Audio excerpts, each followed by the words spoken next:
ono omusango gwasaliddwa mu sabbiiti eno ewedde nga gwekuusa ku bantu abeewola nga beewola nga bakozesa ebibanja bya Buganda Land Board nga tebafunye lukusa.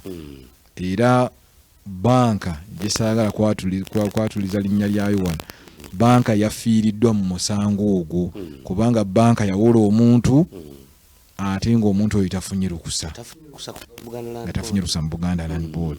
So n'olwekyo banka yayagadde yali yasaba banka yali yawaaba nga esaba ebeko obuyinza bwefuna obw'enjawulo, ne kooti yakiraze nti oba otafuna lukusa ow'ekibanja baba teyafuna lukusa ne banka kubanga teyakkiriza wa kibanja agende mu Buganda Land Board afuna olukusa, byonna ebyekolagana n'okuwola kwabwe mmye.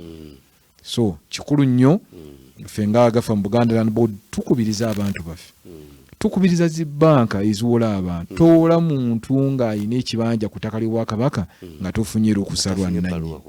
Jangu mu Buganda Land Board ebbaluwa tuzigaba, tutambulire wamu nga tumanyi omuntu omuwoze era nga bye mukola tutegedde nti bye mukola.